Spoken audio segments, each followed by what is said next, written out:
Hi mga jellyfish! Hindi na, ayoko na ng jellyfish. I'd like to call you all Mare kasi Mare ko na kayong lahat. Kahit lalaki kayo, Mare ko pa rin kayo. Yes! For today's video guys, ay nagpatattoo ako sa aking forearm. Supposedly full sleeve sana to pero nag-top out ako ng malala. So hindi ko natapos. But I would like to finish it maybe after like a month or 2 weeks from now. Hindi ko alam. Depende sa trip ko at kung payat na ang aking braso. Let's go! Panoorin na natin to kahit hindi naman kayo interesado. Konting suporta naman dyan. Charot.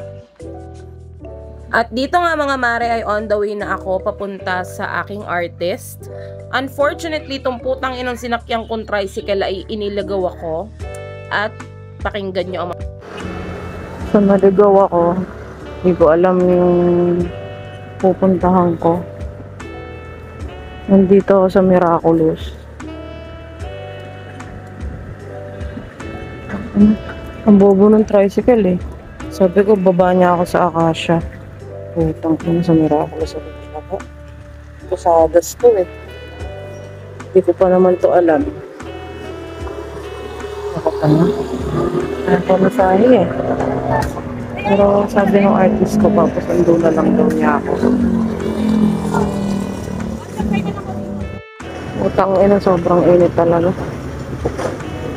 Init oh. Diba? Sino yung magsusundo sa akin? Kung kotse ba yun o tricycle ba yun o aeroplano? Tricycle yata. Ito. Sana nag-crop na ako. Hindi ba na kami pinasukan namin? Parang pumasok kami sa ano eh. Pumasok kami sa release ng tren. Pumasok kami po. Hindi parang ano, dumaan kami sa release ng tren. Tapos, sabi nung guard, inikot niya pa ako doon sa may, guard. Sabi nung tricycle, dito na daw yung Acacia. Putang ina. Guni-guni niya lang pala yun eh. Hindi ko alam kung nasan ako eh. Tanda ko lang itong lugar na to nung nagkumpisal ako nung araw. Dito kami kinumpilan dito sa Miraculous. Hindi ko lang sure kung tama yung buka. Tagal lang sundo eh. At after ko nga magreklamo mga mare ay sinundo na ako ng rider ng aking artist. At in a snap, nakarating na kami sa tattoo shop ni Mr. Raymond Mabulak. Shout out sa iyo.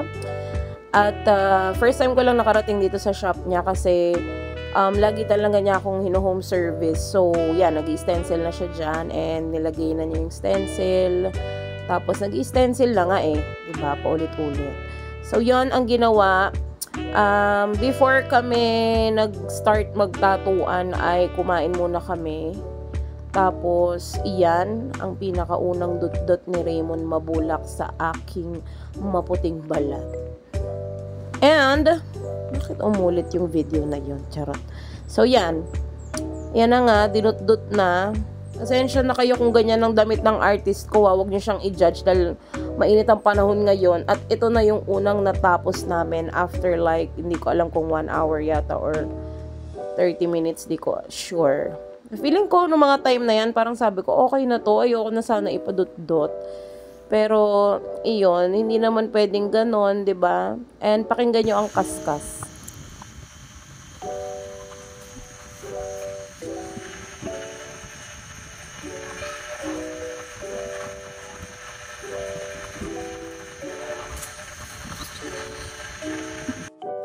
Dito sa part na to mga mare ay sobrang sakit talaga kasi parang buto yan, hindi nyo lang nakikita yung buto ko at mukha siyang hita pero braso ko yan mga kaibigan, huwag nyo ako i-judge.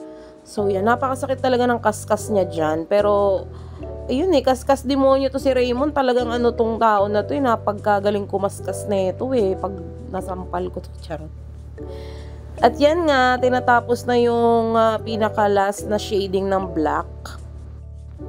Yan, tinatapos yun na yung last na shading ng black nung kanina. And then ngayon is red naman.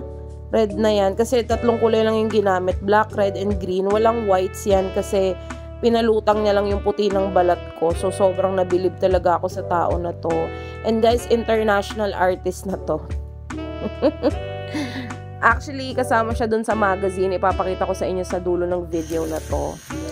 At yan, patapos na yung red na yan. Sobrang sakit ng mga may colored talaga. And sometimes, napapaisip ako, bakit kasi nagpapa-colored ka, girl? Pwede namang laging DNG lang naman. And, ayun nga, natapos naman ng maganda. Look at the finished product. Kung mapapansin nyo, meron pa akong inner na tattoo. Like sa pinakagitna ng forearm ko. Yan ay gawa ni Patrick Dumasis. Yes, ang old artist ko. At syempre, hindi ko yun pina-cover up dahil syempre, respeto sa aking artist at napakaganda rin naman talaga ng gawa niya. At ito ang aking artist na si Raymond Mabulak. At yan yung sinasabi kong international artist siya. Yun lang, piliin nyo palagi maging masaya. And God bless you all. Thank you!